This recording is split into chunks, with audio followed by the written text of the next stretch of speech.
The Bruce-Partington Plans by Sir Arthur Conan Doyle. In the third week of November, in the year 1895, a dense yellow fog settled down upon London. From the Monday to the Thursday, I doubt whether it was ever possible from our windows in Baker Street to see the loom of the opposite houses. The first day Holmes had spent in cross-indexing his huge book of references. The second and third had been patiently occupied upon a subject which he had recently made his hobby, the music of the Middle Ages. But when, for the fourth time after pushing back our chairs from breakfast, we saw the greasy, heavy brown swirl still drifting past us and condensing in oily drops upon the window panes, my comrade's impatient and active nature could endure this drab existence no longer. He paced restlessly about our sitting-room in a fever of suppressed energy, biting his nails, tapping the furniture, and chafing against inaction. "Nothing of interest in the paper, Watson," he said.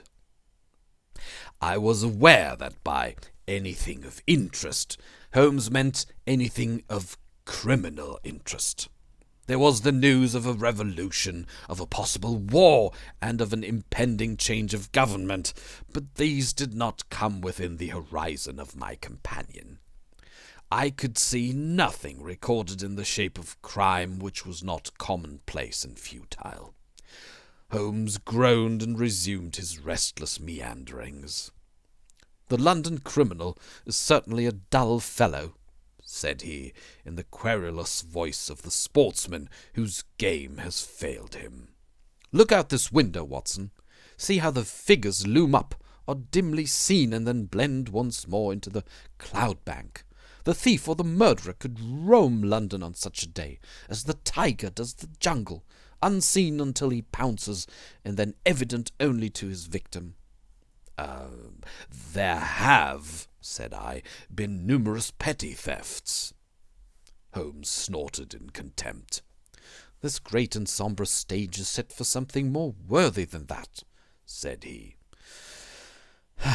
"It is fortunate for this community that I am not a criminal." "It is, indeed," said I heartily. "Suppose that I were Brooks or Woodhouse, or any of the 50 men who have good reason for taking my life, how long could I survive against my own pursuit? A summons, a bogus appointment, and all would be over. It is well they don't have days of fog in the Latin countries, the countries of assassination. By Jove, here comes something at last to break our dead monotony." It was the maid with a telegram. Holmes tore it open, and burst out laughing. "Well, well, what next?" said he. "Brother Mycroft is coming round." "Why not?" I asked. "Why not? It is as if you met a tram-car coming down a country lane. Mycroft has his rails, and he runs on them. His Pall Mall lodgings, the Diogenes Club, Whitehall, that is his cycle. Once, and only once, he has been here. What upheaval can possibly have derailed him?" "Does he not explain?" Holmes handed me his brother's telegram. "Must see you over Cadogan West. Coming at once, Mycroft." Cadogan West. I've heard the name. It recalls nothing to my mind. But that Mycroft should break out in this erratic fashion. A planet might as well leave its orbit. By the way, do you know what Mycroft is?" I had some vague recollection of an explanation at the time of the adventure of the Greek interpreter. You told me that he had some small office under the British government." Holmes chuckled. "I did not know you quite so well in those days, my dear Watson. One has to be discreet when one talks of high matters of state. You are right in thinking that he is under the British government. You would also be right in a sense if you said that occasionally he is the British government. My dear Holmes, I thought I might surprise you. Mycroft draws £450 a year, remains a subordinate, has no ambitions of any kind, will receive neither honour nor title, but remains the most indispensable man in the country. But how? Well, his position is unique. He has made it for himself. There has never been anything like it before, nor will be again. He has the tidiest and most orderly brain, with the greatest capacity for storing facts of any man living.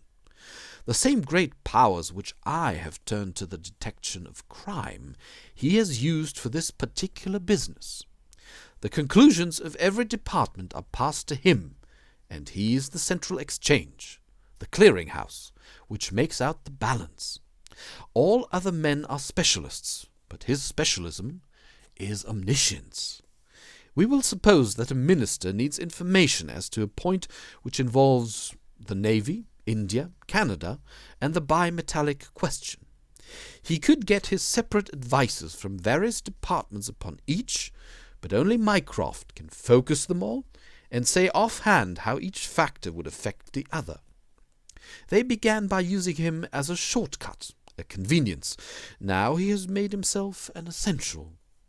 In that great brain of his, everything is pigeonholed and can be handed out in an instant.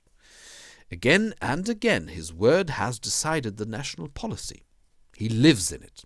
He thinks of nothing else save when, as an intellectual exercise, he unbends if I call upon him and ask him to advise me on one of my little problems. But Jupiter is descending today. What on earth can it mean? Who is Cadogan West, and what is he to Mycroft? I have it, I cried, and plunged among the litter of papers upon the sofa. Yes, here it is, sure enough. Cadogan West was the young man who was found dead on the Underground on Tuesday morning. Holmes sat up at attention, his pipe halfway to his lips. This must be serious, Watson. A death which has caused my brother to alter his habits can be no ordinary one. What in the world can he have to do with it? The case was featureless, as I remember it. The young man had apparently fallen out of the train and killed himself. He had not been robbed, and there was no particular reason to suspect violence. Is that not so? There has been an inquest, said I, and a good many fresh facts have come out. Looked at more closely, I should certainly say that it was a curious case. Judging by its effect upon my brother, I should think it must be a most extraordinary one. He snuggled down in his armchair. Now, Watson, let us have the facts. The man's name was Arthur Cadogan West. He was 27 years of age, unmarried, and a clerk at Woolwich Arsenal. Government employ. Behold the link with brother Mycroft. He left Woolwich suddenly on Monday night, was last seen by his fiancée, Miss Violet Westbury, whom he left abruptly in the fog about 7:30 that evening. There was no quarrel between them, and she can give no motive for his action. The next thing heard of him was when his dead body was discovered by a plate-layer named Mason just outside Aldgate Station on the Underground system in London. When? The body was found at 6 on Tuesday morning. It was lying wide of the metals upon the left hand of the track as one goes eastward at a point close to the station where the line emerges from the tunnel in which it runs. The head was badly crushed, an injury which might well have been caused by a fall from the train. The body could only have come on the line in that way. Had it been carried down from any neighbouring street, it must have passed the station barriers where a collector is always standing. Well, this point seems absolutely certain. Very good. The case is definite enough. The man, dead or alive, either fell or was precipitated from a train. So much is clear to me. Continue. The trains which traverse the lines of rail beside which the body was found are those which run from west to east, some being purely metropolitan, some from Willesden and outlying conjunctions. It can be stated for certain that this young man, when he met his death, was travelling in this direction at some late hour of the night, but at what point he entered the train it is impossible to state. His ticket, of course, would show that. No, there was no ticket in his pockets. No ticket? Dear me, Watson, this is really very singular. According to my experience, it is not possible to reach the platform of a metropolitan train without exhibiting one's ticket. Presumably, then, the young man had one. Was it taken from him in order to conceal the station from which he came? It is possible. Or did he drop it in the carriage? That is also possible, but the point is of curious interest. I understand that there was no sign of robbery? Apparently not. There's a list here of his possessions. His purse contained £2.15. He had also a cheque-book on the Woolwich branch of the Capital and Counties Bank. Through this his identity was established. There were also 2 dress circle tickets for the Woolwich Theatre dated for that very evening. Also a small packet of technical papers. Holmes gave an exclamation of satisfaction. There we have it at last, Watson. British Government, Woolwich Arsenal, technical papers, Brother Mycroft. The chain is complete. But here he comes, if I am not mistaken, to speak for himself. A moment later the tall and portly form of Mycroft Holmes was ushered into the room. Heavily built and massive, there was a suggestion of uncouth physical inertia in the figure, but above this unwieldy frame there was perched a head so masterful in its brow, so alert in its steel-grey, deep-set eyes, so firm in its lips, and so subtle in its play of expression, that after the first glance one forgot the gross body and remembered only the dominant mind. At his heels came our old friend Lestrade of Scotland Yard, thin and austere. The gravity of both their faces foretold some weighty quest. The detective shook hands without a word. Mycroft Holmes struggled out of his overcoat and subsided into an armchair. "A most annoying business, Sherlock," said he. "I extremely dislike altering my habits, but the powers that be would take no denial. In the present state of Siam, it is most awkward that I should be away from the office, but it is a real crisis. I've never seen the Prime Minister so upset. As to the Admiralty, it is buzzing like an overturned beehive. Have you read up the case?" "We have just done so. What were the technical papers?" There's the point. Fortunately, it does not come out. The press would be furious if it did. The papers which this wretched youth had in his pocket were the plans of the Bruce-Partington submarine." Mycroft Holmes spoke with a solemnity which showed his sense of the importance of the subject. His brother and I sat expectant. "Surely you've heard of it. I thought everyone had heard of it." "Only as a name." "Its importance can hardly be exaggerated. It has been the most jealously guarded of all government secrets. You may take it from me that naval warfare becomes impossible within the radius of a Bruce-Partington's operation. 2 years ago, a very large sum was smuggled through the estimates and was expended in acquiring a monopoly of the invention. Every effort has been made to keep the secret. The plans, which are exceedingly intricate, comprising some 30 separate patents, each essential to the working of the whole, are kept in an elaborate safe in a confidential office adjoining the arsenal, with burglar-proof doors and windows. Under no conceivable circumstances were the plans to be taken from the office. If the chief constructor of the Navy desired to consult them, even he was forced to go to the Woolwich office for the purpose. And yet here we find them, in the pocket of a dead junior clerk in the heart of London. From an official point of view, it's simply awful. But you have recovered them? No, Sherlock, no, that's the pinch. We have not. 10 papers were taken from Woolwich. There were 7 in the pocket of Cadogan West. The 3 most essential are gone, stolen, vanished. You must drop everything, Sherlock. Never mind your usual petty puzzles of the police court. It's a vital international problem that you have to solve. Why did Cadogan West take the papers? Where are the missing ones? How did he die? How came his body where it was found? How can the evil be set right? Find an answer to all these questions, and you will have done good service for your country.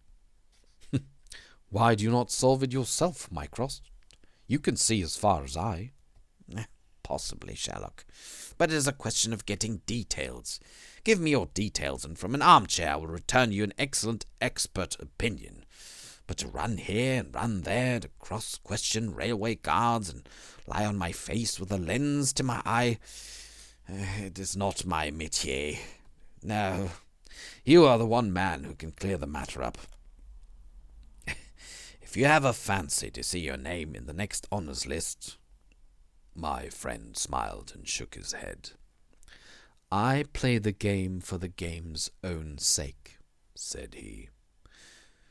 "But the problem certainly presents some points of interest, and I shall be very pleased to look into it. Some more facts, please."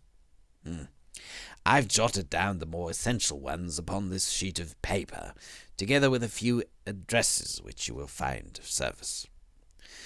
The actual official guardian of the papers is the famous government expert Sir James Walter, whose decorations and subtitles fill 2 lines of a book of reference.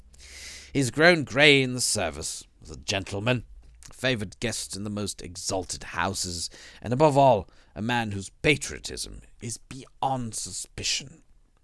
He's one of 2 who have a key of the safe. I may add that the papers were undoubtedly in the office during work hours on Monday, and that Sir James left for London about 3 o'clock, taking his key with him. He was at the house of Admiral Sinclair at Berkeley Square during the whole of the evening when this incident occurred. Has the fact been verified? Yes, his brother, Colonel Valentine Walter, has testified to his departure from Woolwich, and Admiral Sinclair to his arrival in London, so Sir James is no longer a direct factor in the problem. Who was the other man with the key? The senior clerk and draughtsman, Mr. Sidney Johnson. He's a man of 40, married, with 5 children. He's a silent, morose man, but he has, on the whole, an excellent record in the public service. He's unpopular with his colleagues, but a hard worker. According to his own account, corroborated only by the word of his wife, he was at home the whole of Monday evening after office hours, and his key has never left the watch chain upon which it hangs. Tell us about Cadogan West. He has been 10 years in the service and has done good work. He has the reputation of being hot-headed and imperious, but a straight, honest man. We have nothing against him. He was next Sidney Johnson in the office. His duties brought him into daily personal contact with the plans. No one else had the handling of them. Who locked up the plans that night? Mr. Sidney Johnson, the senior clerk. Well, it is surely perfectly clear who took them away. They are actually found upon the person of this junior clerk, Cadogan West. That seems final, does it not? It does, Sherlock, and yet it leaves so much unexplained. In the first place, why did he take them? I presume they were of value? He could have got several thousands for them very easily. Can you suggest any possible motive for taking the papers to London except to sell them? No, I cannot. Then we must take that as our working hypothesis. Young West took the papers. Now this could only be done by having a false key. Several false keys. He had to open the building and the room. He had then several false keys. He took the papers to London to sell the secret, intending, no doubt, to have the plans themselves back in the safe next morning before they were missed. While in London, on this treasonable mission, he met his end. How? We will suppose that he was travelling back to Woolwich when he was killed and thrown out of the compartment. Aldgate, where the body was found, is considerably past the station London Bridge, which would be his route to Woolwich. Many circumstances could be imagined under which he would pass London Bridge. There was someone in the carriage, for example, with whom he was having an absorbing interview. This interview led to a violent scene in which he lost his life. Possibly he tried to leave the carriage, fell out on the line, and so met his end. The other closed the door. There was a thick fog, and nothing could be seen. No better explanation can be given with our present knowledge, and yet consider, Sherlock, how much you leave untouched. We will suppose, for argument's sake, that young Cadogan West had determined to convey these papers to London. He would naturally have made an appointment with the foreign agent and kept his evening clear. Instead of that, he took 2 tickets for the theatre, escorted his fiancée halfway there, and then suddenly disappeared. A blind? Said Lestrade, who had sat listening with some impatience to the conversation. That's a very singular one. That is objection number 1. Objection number 2. We will suppose that he reaches London and sees the foreign agent. He must bring back the papers before morning, or the loss will be discovered. He took away 10. Only 7 were in his pocket. What had become of the other 3? He certainly would not leave them of his own free will. Then again, where's the price of his treason? One would have expected to find a large sum of money in his pocket. It seems to me perfectly clear, said Lestrade. I have no doubt at all as to what occurred. He took the papers to sell them. He saw the agent. They could not agree as to price. He started home again, but the agent went with him. In the train the agent murdered him, took the more essential papers, and threw his body from the carriage. That would account for everything, would it not? Why had he no ticket? The ticket would have shown which station was nearest the agent's house. Therefore he took it from the murdered man's pocket. Good, Lestrade, very good, said Holmes. Your theory holds together. But if this is true, then the case is at an end. On the one hand, the traitor is dead. On the other, the plans of the Bruce-Partington submarine are presumably already on the continent. What is there for us to do? To act, Sherlock, to act, cried Mycroft, springing to his feet. All my instincts are against this explanation. Use your powers. Go to the scene of the crime. See the people concerned. Leave no stone unturned. In all your career, you've never had so great a chance of serving your country. Well, well, said Holmes, shrugging his shoulders. Come, Watson, and you, Lestrade, could you favour us with your company for an hour or 2? We will begin our investigation by a visit to Aldgate Station. Goodbye, Mycroft. I shall let you have a report before evening, but I warn you in advance that you have little to expect. An hour later, Holmes, Lestrade, and I stood upon the Underground Railroad at the point where it emerges from the tunnel immediately before Aldgate Station.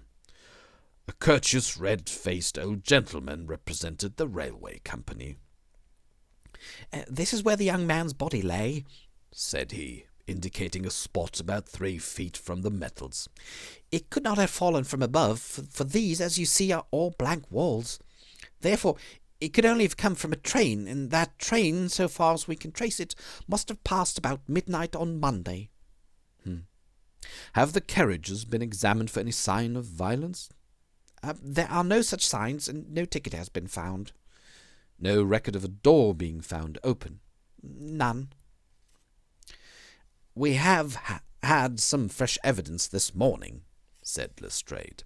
A passenger who passed Aldgate in an ordinary metropolitan train about 11:40 on Monday night declares that he heard a heavy thud as of a body striking the line just before the train reached the station. There was dense fog, however, and nothing could be seen. He made no report of it at the time. Why, whatever's the matter with Mr. Holmes? My friend was standing with an expression of strained intensity upon his face, staring at the railway metals where they curved out of the tunnel. Aldgate is a junction, and there was a network of points. On these his eager, questioning eyes were fixed, and I saw on his keen, alert face the tightening of the lips, that quiver of the nostrils, and concentration of the heavy, tufted brows which I knew so well. Points, he muttered. The points. What of it? What do you mean? I suppose there are no great number of points on a system such as this? No, there are very few. And a curve, too. Points and a curve. By Jove, if it were only so. What is it, Mr. Holmes? Have you a clue? An idea, an indication, no more. But the case certainly grows in interest. Unique, perfectly unique, and yet why not? I do not see any indications of bleeding on the line. There was hardly any. But I understand that there was a considerable wound. The bone was crushed, but there was no great external injury. And yet one would have expected some bleeding. Would it be possible for me to inspect the train which contained the passenger who heard the thud of a fall in the fog? I fear not, Mr. Holmes. The train has been broken up before now, and the carriage is redistributed. I can assure you, Mr. Holmes, said Lestrade, that every carriage has been carefully examined. I saw to it myself. It was one of my friend's most obvious weaknesses that he was impatient with less alert intelligences than his own. Very likely, said he, turning away. As it happens, it was not the carriages which I desired to examine. Watson, we've done all we can here. We need not trouble you any further, Mr. Lestrade. I think our investigations must now carry us to Woolwich. At London Bridge, Holmes wrote a telegram to his brother, which he handed to me before dispatching it. It ran thus: "See some light in the darkness, but it may possibly flicker out. Meanwhile, please send by messenger to await return at Baker Street a complete list of all foreign spies or international agents known to be in England, with full address. Sherlock." That should be helpful, Watson, he remarked as we took our seats in the Woolwich train. We certainly owe Brother Mycroft a debt for having introduced us to what promises to be a really very remarkable case. His eager face still wore that expression of intense and high-strung energy, which showed me that some novel and suggestive circumstance had opened up a stimulating line of thought. See the foxhound with hanging ears and drooping tail as it lolls about the kennels, and compare it with the same hound as with gleaming eyes and straining muscles it runs upon a breast-high scent. Such was the change in Holmes since the morning. He was a different man from the limp and lounging figure in the mouse-coloured dressing-gown who had prowled so restlessly only a few hours before round the fog-girt room. "There is material here, there is scope," said he. "I am dull indeed not to have understood its possibilities." Even now they are dark to me. The end is dark to me also, but I have hold of one idea which may lead us far. The man met his death elsewhere, and his body was on the roof of the carriage. On the roof! Remarkable, is it not? But consider the facts, Watson, the facts. Is it a coincidence that it is found at the very point where the train pitches and sways as it comes round on the points? Is not that the place where an object upon the roof might be expected to fall off? The points would affect no object inside the train. Either the body fell from the roof, or a very curious coincidence has occurred. But now consider the question of the blood. Of course, there was no bleeding on the line if the body had bled elsewhere. Each fact is suggestive in itself. Together they have a cumulative force. Ah, and the ticket, too, I cried. Exactly. We could not explain the absence of a ticket. This would explain it. Everything fits together. But suppose it were so, we are still as far as ever from unravelling the mystery of his death. Indeed, it becomes not simpler, but stranger. Perhaps, said Holmes thoughtfully. Perhaps. He relapsed into a silent reverie, which lasted until the slow train drew up at last in Woolwich Station. There he called a cab and drew Mycroft's paper from his pocket. "We have quite a little round of afternoon calls to make," said he. "I think that Sir James Walter claims our first attention." The house of the famous official was a fine villa with green lawns stretching down to the Thames. As we reached it, the fog was lifting, and a thin, watery sunshine was breaking through. A butler answered our ring. "Sir James, sir," said he with solemn face. "Sir James died this morning." "Good heavens!" cried Holmes in amazement. "How did he die?" "Perhaps you would care to step in, sir, and see his brother, Colonel Valentine?" "Yes, we had best do so." We were ushered into a dim-lit drawing-room, where an instant later we were joined by a very tall, handsome, light-bearded man of 50, the younger brother of the dead scientist. His wild eyes, stained cheeks, and unkempt hair all spoke of the sudden blow which had fallen upon the household. He was hardly articulate as he spoke of it. It was this horrible scandal," said he. "My brother, Sir James, was a man of very sensitive honour, and he could not survive such an affair. It broke his heart. He was always so proud of the efficiency of his department, and this was a crushing blow. We had hoped that he might have given us some indications which would have helped us to clear the matter up. I assure you that it was all a mystery to him, as it is to you and to all of us. He had already put all his knowledge at the disposal of the police. Naturally, he had no doubt that Cadogan West was guilty, but all the rest was inconceivable." "You cannot throw any new light upon the affair?" "I know nothing myself save what I've read or heard. I've no desire to be discourteous, but you can understand, Mr. Holmes, that we are much disturbed at present, and I must ask you to hasten this interview to an end." "This is indeed an unexpected development," said my friend when we had regained the cab. "I wonder if the death was natural, or whether the poor old fellow was killed himself. If the latter, may it be taken as some sign of self-reproach for duty neglected? We must leave that question to the future. Now we shall turn to the Cadogan Wests." A small but well-kept house in the outskirts of the town sheltered the bereaved mother. The old lady was too dazed with grief to be of any use to us, but at her side was a white-faced young lady, who introduced herself as Miss Violet Westbury, the fiancée of the dead man, and the last to see him upon that fatal night. "I cannot explain it, Mr. Holmes," she said. "I've not shut an eye since the tragedy, thinking, night and day, what the true meaning of it can be. Arthur was the most single-minded, chivalrous, patriotic man upon earth. He would have cut his right hand off before he would sell a state secret confided to his keeping. It is absurd, I say, impossible, preposterous to anyone who knew him. But the facts, Miss Westbury.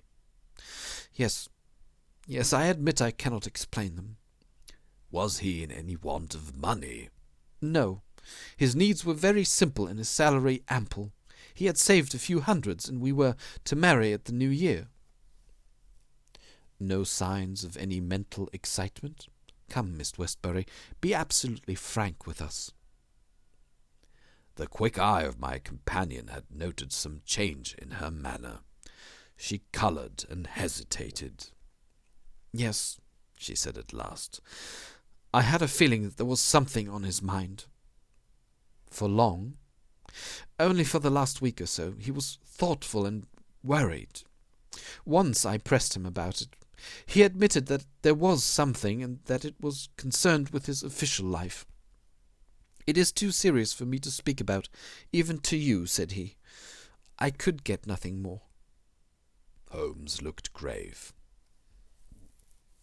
Go on, Miss Westbury. Even if it seems to tell against him, go on. We cannot say what it may lead to. Indeed, I have nothing more to tell.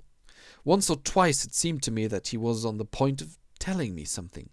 He spoke one evening of the importance of the secret, and I have some recollection that he said that no doubt foreign spies would pay a great deal to have it. My friend's face grew graver still. Anything else? He said that we were slack about such matters, that it would be easy for a traitor to get the plans. Was it only recently that he made such remarks? Yes, quite recently. Now, tell us of that last evening. We were to go to the theatre. The fog was so thick that a cab was useless. We walked, and our way took us close to the office. Suddenly he just darted away into the fog. Without a word. He gave an exclamation, that was all. I waited, but he never returned. Then I walked home. Next morning, after the office opened, they came to inquire. About 12 o'clock we heard the terrible news. Oh, Mr. Holmes, if you could only save his honour. It was so much to him. Holmes shook his head sadly. Come, Watson, said he. Our ways lie elsewhere. Our next station must be the office from which the papers were taken. It was black enough before against this young man, but our inquiries make it blacker, he remarked as the cab lumbered off. His coming marriage gives a motive for the crime. He naturally wanted money. The idea was in his head since he spoke about it. He nearly made the girl an accomplice in the treason by telling her his plans. It's all very bad. But surely Holmes' character goes for something. Then again, why should he leave the girl in the street and dart away to commit a felony? Exactly. There are certainly objections, but it is a formidable case which they have to meet. Mr. Sidney Johnson, the senior clerk, met us at the office and received us with that respect which my companion's card always commanded. He was a thin, gruff, bespectacled man of middle age, his cheeks haggard and his hands twitching from the nervous strain to which he had been subjected. It's bad, Mr. Holmes, very bad. Have you heard of the death of the chief? We have just come from his house. The place is disorganized. The chief dead, Cadogan West dead, our papers stolen. And yet, when we closed our door on Monday evening, we were as efficient an office as any in the government service. Good God, it's dreadful to think of. That West of all men should have done such a thing. You are sure of his guilt, then? I can see no other way out of it. And yet I would have trusted him as I trust myself. At what hour was the office closed on Monday? At 5. Did you close it? I'm always the last man out. Where were the plans? In that safe. I put them there myself. Is there no watchman to the building? There is, but he has other departments to look after as well. He's an old soldier and a most trustworthy man. I saw nothing that evening. Of course, the fog was very thick. Suppose that Cadogan West wished to make his way into the building after hours. He would need 3 keys, would he not, before he could reach the papers? Yes, he would. The key of the outer door, the key of the office, and the key of the safe. Only Sir James Walter and you had those keys? I had no keys of the doors, only of the safe. Was Sir James a man who was orderly in his habits? Yes, I think he was. I know that so far as those 3 keys are concerned, he kept them on the same ring. I've often seen them there.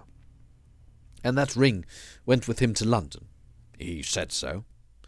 And your key never left your possession? Never. Then West, if he is the culprit, must have had a duplicate. And yet none was found upon his body. One other point. If a clerk in this office desired to sell the plans, would it not be simply to copy the plans for himself than to take the originals, as was actually done? It would take considerable technical knowledge to copy the plans in an effective way. But I suppose either Sir James or you or West has that technical knowledge? No doubt we had, but I beg you won't try to drag me into the matter, Mr. Holmes. What is the use of us speculating in this way when the original plans were actually found on West? Well, it is certainly singular that he should run the risk of taking originals if he could safely have taken copies, which would have equally served his turn. Singular, no doubt, and yet he did so. Every inquiry in this case reveals something inexplicable. Now, there are 3 papers still missing. They are, as I understand, the vital ones? Yes, that is so. Do you mean to say that anyone holding these 3 papers, and without the 7 others, could construct a Bruce-Partington submarine? I reported to that effect to the Admiralty, but today I've been over the drawings again, and I am not so sure of it. The double valves with the automatic self-adjusting slots are drawn in one of the papers, which have been returned. Until the foreigners had invented that for themselves, they could not make the boat. Of course, they might soon get over the difficulty. But the 3 missing drawings are the most important. Oh, undoubtedly. I think, with your permission, I will now take a stroll around the premises. I do not recall any other question which I desired to ask. He examined the lock of the safe, the door of the room, and finally the iron shutters of the window. It was only when we were on the lawn outside that his interest was strongly excited. There was a laurel bush outside the window, and several of the branches bore signs of having been twisted or snapped. He examined them carefully with his lens, and then some dim and vague marks upon the earth beneath. Finally, he asked the chief clerk to close the iron shutters, and he pointed out to me that they hardly met in the centre, and that it would be possible for anyone outside to see what was going on within the room. The indications are ruined by 3 days' delay. They may mean something or nothing. Well, Watson, I do not think that Woolwich can help us further. It is a small crop which we have gathered. Let us see if we can do better in London. Yet we added one more sheaf to our harvest before we left Woolwich Station. The clerk in the ticket office was able to say with confidence that he saw Cadogan West, whom he knew well by sight, upon the Monday night, and that he went to London by the 8:15 to London Bridge. He was alone and took a single third-class ticket. The clerk was struck at the time by his excited and nervous manner. So shaky was he that he could hardly pick up his change, and the clerk had helped him with it. A reference to the timetable showed that the 8:15 was the first train which it was possible for West to take after he had left the lady about 7:30. "Let us reconstruct, Watson," said Holmes after half an hour of silence. "I am not aware that in all our joint researches we have ever had a case which was more difficult to get at. Every fresh advance which we make only reveals a fresh ridge beyond. and yet we have surely made some appreciable progress. The effect of our inquiries at Woolwich has, in the main, been against young Cadogan West, but the indications at the window would lend themselves to a more favourable hypothesis. Let us suppose, for example, that he had been approached by some foreign agent. It might have been done under some pledges as would have prevented him from speaking of it, and yet would have affected his thoughts in the direction indicated by his remarks to his fiancée. Very good. We will now suppose that as he went to the theatre with the young lady, he suddenly, in the fog, caught a glimpse of this same agent going in the direction of the office. He was an impetuous man, quick in his decisions. Everything gave way to his duty. He followed the man, reached the window, saw the abstraction of the documents, and pursued the thief. In this way we get over the objection that no one would take originals when he could make copies. This outsider had to take originals. So far it holds together. What is the next step? Then we come into difficulties. One would imagine that under such circumstances the first act of young Cadogan West would be to seize the villain and raise the alarm. Why did he not do so? Could it have been an official superior who took the papers? That would explain West's conduct. Or could the thief have given West the slip in the fog, and West started at once to London to head him off from his own rooms, presuming that he knew where the rooms were?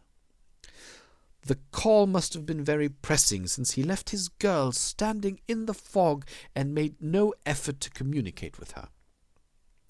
Our scent runs cold here, and there is a vast gap between either hypothesis and the laying of West's body with 7 papers in his pocket on the roof of a metropolitan train. My instinct now is to work from the other end. If Mycroft has given us the list of addresses, we may be able to pick our man and follow 2 tracks instead of 1. Surely enough, a note awaited us at Baker Street.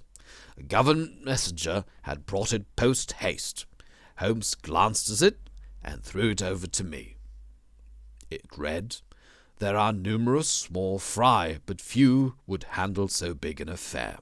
The only men worth considering are Adolphe Meyer, of 13 Great George Street, Westminster, Louis Larotière, of Camden Mansions, Notting Hill, and Hugo Oberstein, 13 Caulfield Gardens, Kensington. The latter was known to be in town on Monday and is now reported as having left. Glad to hear you have seen some light. The Cabinet awaits your final report with the utmost anxiety. Urgent representations have arrived from the very highest quarter. The whole force of the state is at your back if you should need it. Mycroft." "I'm afraid," said Holmes, smiling, "that all the Queen's horses and all the Queen's men cannot avail in this matter." He had spread out his big map of London and leaned eagerly over it. "Well, well," said he presently with an exclamation of satisfaction. "Things are turning a little in our direction at last. Why, Watson, I do honestly believe that we are going to pull it off after all." He slapped me on the shoulder with a sudden burst of hilarity. "I'm going out now. It is only a reconnaissance. I will do nothing serious without my trusted comrade and biographer at my elbow. Do you stay here, and the odds are that you will see me again in an hour or 2. If time hangs heavy, get foolscap and a pen, and begin your narrative of how we saved the state." I felt some reflection of his elation in my own mind, for I knew well that he would not depart so far from his usual austerity of demeanour unless there was good cause for exultation. All the long November evening I waited, filled with impatience for his return. At last, shortly after 9 o'clock, there arrived a messenger with a note. "Am dining at Goldini's restaurant, Gloucester Road, Kensington. Please come at once and join me there. Bring with you a jemmy, a dark lantern, a chisel, and a revolver." S.H. It was a nice equipment for a respectable citizen to carry through the dim fog-draped streets. I stowed them all discreetly away in my overcoat and drove straight to the address given. There sat my friend at a little round table near the door of the garish Italian restaurant. "Have you had something to eat? Then join me in a coffee and curacao. Try one of the proprietor's cigars. They are less poisonous than one would expect. Have you the tools?" They are here, in my overcoat." "Excellent. Let me give you a short sketch of what I have done, with some indication of what we are about to do. Now it must be evident to you, Watson, that this young man's body was placed on the roof of the train. That was clear from the instant that I determined the fact that it was from the roof and not from a carriage that he had fallen." Could he not have been dropped from a bridge?" "I should say it was impossible. If you examine the roofs, you will find that they are slightly rounded, and there is no railing round them. Therefore, we can say for certain that young Cadogan West was placed on it." How could he be placed there?" "That was the question which we had to answer. There's only one possible way. You are aware that the underground runs clear of tunnels at some points in the West End. I had a vague memory that as I have travelled by it, I have occasionally seen windows just above my head. Now suppose that a train halted under such a window, would there be any difficulty in laying a body upon the roof?" "It seems most improbable." "We must fall back upon the old axiom that when all other contingencies fail, whatever remains, however improbable, must be the truth. Here all other contingencies have failed. When I found that the leading international agent, who had just left London, lived in a row of houses which abutted upon the underground, I was so pleased that you were a little astonished at my sudden frivolity." "Oh, that was it, was it?" "Yes, that was it. Mr. Hugo Oberstein, of 13 Caulfield Gardens, had become my objective.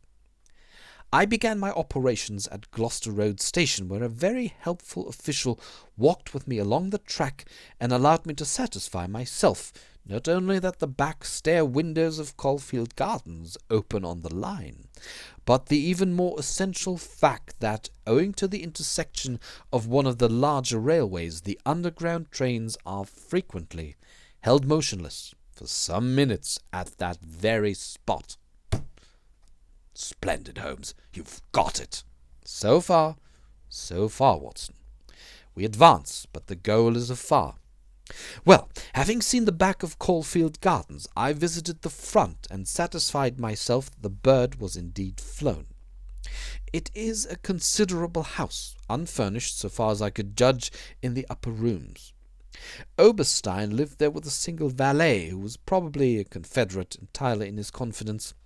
We must bear in mind that Oberstein has gone to the Continent to dispose of his booty, but not with any idea of flight, for he had no reason to fear a warrant, and the idea of an amateur domiciliary visit would certainly never occur to him. Yet that is precisely what we are about to make. Could we not get a warrant and legalize it? Hardly on the evidence. What can we hope to do? We cannot tell what correspondence may be there. I don't like it, Holmes. My dear fellow, you shall keep watch in the street. I'll do the criminal part. It's not a time to stick at trifles. Think of Mycroft's note, of the Admiralty, the Cabinet, the exalted person who waits for news. We are bound to go." My answer was to rise from the table. "You're right, Holmes. We are bound to go." He sprang up and shook me by the hand. "I knew you would not shrink at the last," said he, and for a moment I saw something in his eyes which was nearer to tenderness than I had ever seen. The next instant he was his masterful, practical self once more. "It is nearly 1/2 mile, but there is no hurry. Let us walk," said he. "Don't drop the instruments, I beg. Your arrest as a suspicious character would be a most unfortunate complication." Caulfield Gardens was one of those lines of flat-faced, pillared and porticoed houses which are so prominent a product of the Middle Victorian epoch in the West End of London. Next door there appeared to be a children's party, for the merry buzz of young voices and the clatter of piano resounded through the night.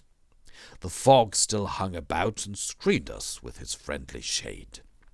Holmes had lit his lantern and flashed it upon the massive door. "This is a serious proposition," said he. "It is certainly bolted as well as locked. We would do better in the area.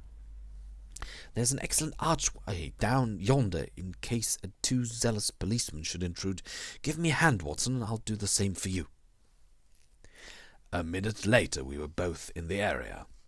Hardly had we reached the dark shadows before the step of the policeman was indeed heard in the fog above. As its soft rhythm died away, Holmes set to work upon the lower door. I saw him stoop and strain until with a sharp crash it flew open. We sprang through into the dark passage, closing the area door behind us. Holmes led the way up the curving, uncarpeted stair. His little fan of yellow light shone upon a low window. "Here we are, Watson. This must be the one." He threw it open, and as he did so there was a low, harsh murmur growing steadily into a loud roar as a train dashed past us in the darkness. Holmes swept his light along the window-sill. It was thickly coated with soot from the passing engines, but the black surface was blurred and rubbed in places. "You can see where they rested the body. Hullo, Watson, what's this? There can be no doubt that this is a blood mark." He was pointing to faint discolorations along the woodwork of the window. "Here's one on the stone of the stair also. The demonstration is complete. Let us stay here until a train stops." We had not long to wait. The very next train roared from the tunnel as before, but slowed in the open, and then, with a creaking of brakes, pulled up immediately beneath us. It was not 4 feet from the window ledge to the roof of the carriages. Holmes softly closed the window. "So far, we are justified," said he. "What do you think of it, Watson?" "A masterpiece. You've never risen to a greater height." "I cannot agree with you there. From the moment that I conceived the idea of the body being upon the roof, which surely was not a very abstruse one, all the rest was inevitable. If it were not for the grave interests involved, the affair up to this point would be insignificant. Our difficulties are still before us. But perhaps we may find something here which may help us." We had ascended the kitchen stair and entered the suite of rooms upon the first floor. One was a dining room, severely furnished and containing nothing of interest. A second was a bedroom, which also drew blank. The remaining room appeared more promising, and my companion settled down to a systematic examination. It was littered with books and papers, and was evidently used as a study. Swiftly and methodically Holmes turned over the contents of drawer after drawer and cupboard after cupboard, but no gleam of success came to brighten his austere face. At the end of an hour he was no further than when he started. "The cunning dog has covered his tracks," said he. "He's left nothing to incriminate him. His dangerous correspondence has been destroyed or removed. This is our last chance." It was a small tin cash-box which stood upon the writing-desk. Holmes pried it open with his chisel. Several rolls of paper were within, covered with figures and calculations, without any note to show to what they referred. The recurring words water pressure and pressure to the square inch suggested some possible relation to a submarine. Holmes tossed them all impatiently aside. There only remained an envelope with some small newspaper slips inside it. He shook them out on the table, and at once I saw by his eager face that his hopes had been raised. "What's this, Watson? What's this? Record of a series of messages in the advertisements of a paper. Daily Telegraph agony column by the print and paper. Right-hand top corner of a page. No dates, but messages arranged themselves. This must be the first. Hoped to hear sooner. Terms agreed to. Write fully to address given on card. Pierrot. Next comes too complex for description. Must have full report. Stuff awaits you when goods delivered. Pierrot. Then comes matter presses. Must withdraw offer unless contract completed. Make appointment by letter. Will confirm by advertisement. Pierrot. And finally, Monday night after 9, 2 taps. Only ourselves. Do not be so suspicious. Payment in hard cash when goods delivered. Pierrot. A fairly complete record, Watson. If we could only get at the man at the other end, he said, lost in thought, tapping his fingers on the table. Finally he sprang to his feet. Well, perhaps it won't be so difficult after all. There's nothing more to be done here, Watson. I think we might drive round to the offices of the Daily Telegraph, and so bring a good day's work to a conclusion. Mycroft, Holmes, and Lestrade had come round by appointment after breakfast next day, and Sherlock Holmes had recounted to them our proceedings of the day before. The professional shook his head over our confessed burglary. "We can't do these things in the force, Mr. Holmes," said he. "No wonder you get results that are beyond us.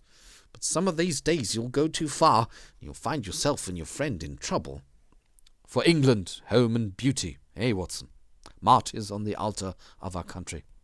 But what do you think of it, Mycroft?" "Excellent, Sherlock. Admirable. But what use will you make of it?" Holmes picked up the Daily Telegraph, which lay upon the table. "Have you seen Pierrot's advertisement today?" "What, another one?" "Yes, here it is. Tonight, same hour, same place, 2 taps. Most vitally important. Your own safety at stake. Pierrot." "By George!" cried Lestrade. "If he answers that, we've got him." "That was my idea when I put it in. I think if you could both make it convenient to come with us about 8 o'clock to Caulfield Gardens, we might possibly get a little nearer to a solution."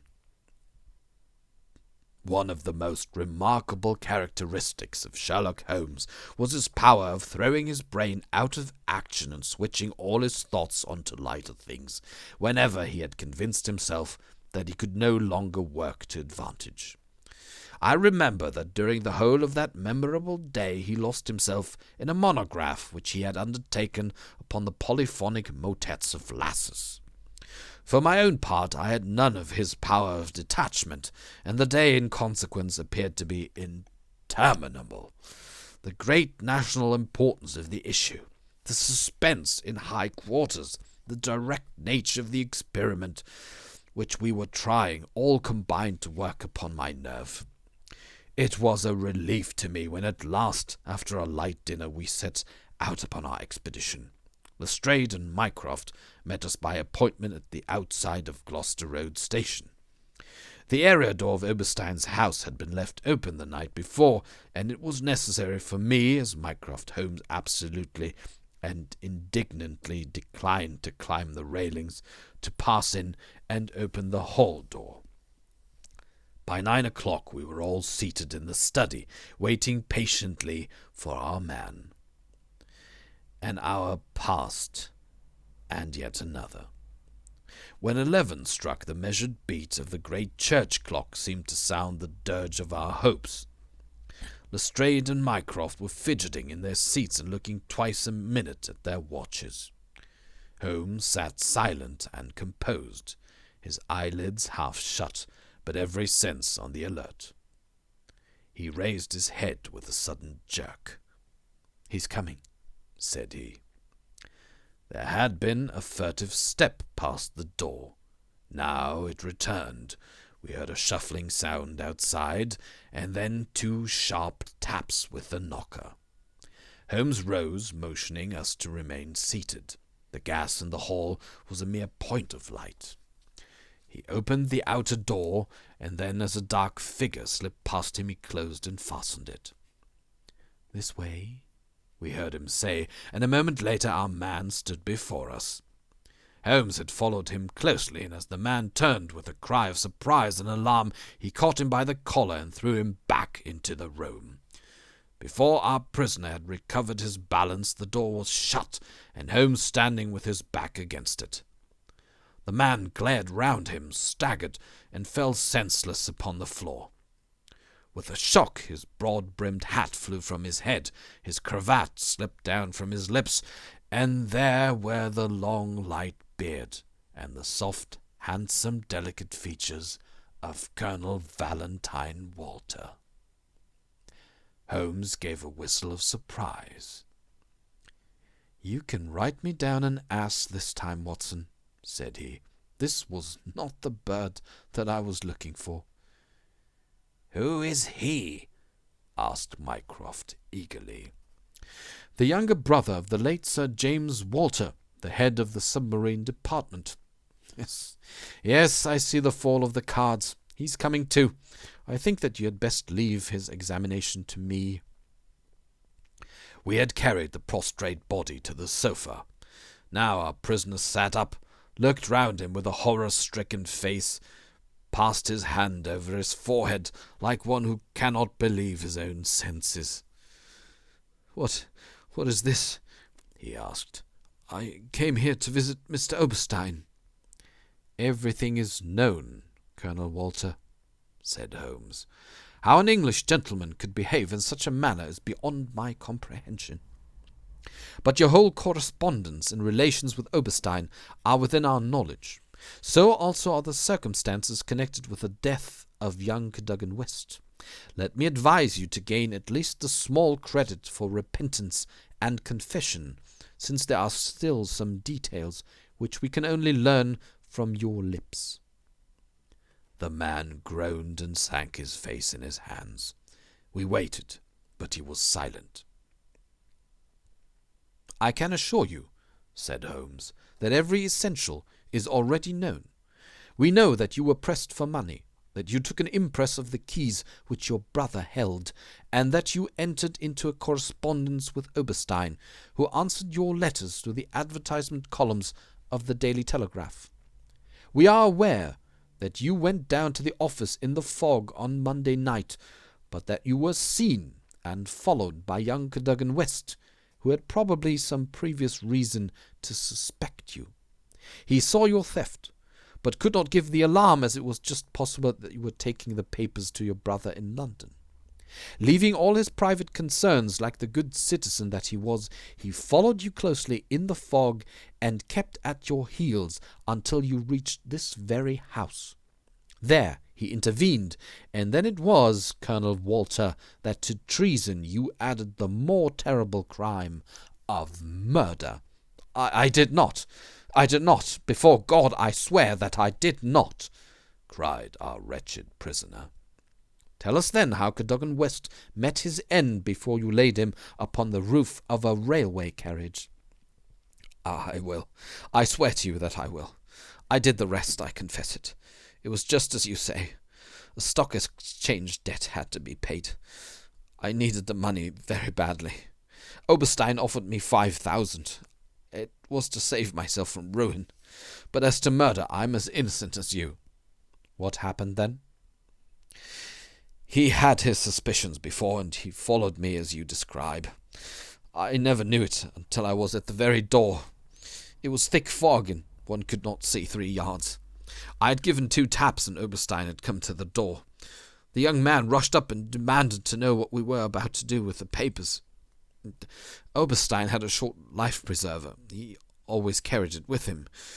As West forced his way after us into the house, Oberstein struck him on the head. The blow was a fatal one. He was dead within 5 minutes. There he lay in the hall, and we were at our wits' end what to do. Then Oberstein had this idea about the trains which halted under his back window. But first he examined the papers which I had brought. He said that 3 of them were essential and that he must keep them. You cannot keep them, said I. There will be a dreadful row at Woolwich if they are not returned. I must keep them, said he, for they are so technical that it is impossible in the time to make copies. Then they must all go back together tonight, said I. He thought for a little, and then he cried out that he had it. 3 I will keep, said he. The others we will stuff into the pocket of this young man. When he is found, the whole business will assuredly be put to his account. I could not see no other way out of it, so we did as he suggested. We waited half an hour at the window before his train stopped. It was so thick that nothing could be seen, and we had no difficulty in lowering West's body on to the train. That was the end of the matter, so far as I was concerned. And your brother? He said nothing, but he had caught me once with his keys, and I think that he suspected. I read in his eyes that he suspected. As you know, he never held up his head again. There was a silence in the room. It was broken by Mycroft Holmes. Can you not make reparation? It would ease your conscience, and possibly your punishment. What reparation can I make? Where is Oberstein with the papers? I don't know. Did he give you no address? He said that letters to the Hôtel du Louvre in Paris would eventually reach him. Then reparation is still within your power, said Sherlock Holmes. I will do anything I can. I owe this fellow no particular goodwill. He has been my ruin and my downfall. Here are pen and paper. Sit at this desk and write to my dictation. Direct the envelope to the address given. That is right. Now the letter. Dear Sir, with regard to our transaction, you will no doubt have observed by now that one essential detail is missing. I have a tracing which will make it complete. This has involved me in extra trouble, however, and I must ask you for a further advance of £500. I will not trust it to the post, nor will I take anything but gold or notes. I would come to you abroad, but it would excite remark if I left the country at present. Therefore, I shall expect to meet you in the smoking room of the Charing Cross Hotel at noon on Saturday. Remember that only English notes or gold will be taken. That will do very well. I shall be very much surprised if it does not fetch our man. And it did. It is a matter of history, that secret history of a nation which is often so much more intimate and interesting than its public chronicles, that Oberstein, eager to complete the coup of his lifetime, came to the lure and was safely engulfed for 15 years in a British prison. In his trunk were found the invaluable Bruce-Partington plans, which he had put up for auction in all the naval centres of Europe. Colonel Walter died in prison towards the end of the 2nd year of his sentence.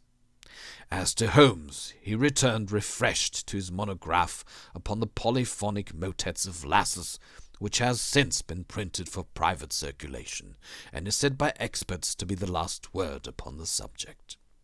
Some weeks afterwards I learned incidentally that my friend spent a day at Windsor, whence he returned with a remarkably fine emerald tie-pin.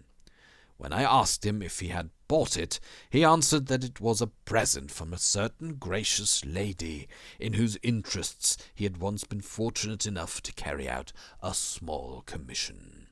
He said no more, but I fancy that I could guess at that lady's august name, and I have little doubt that the emerald pin will forever recall to my friend's memory the adventure of the Bruce-Partington plans.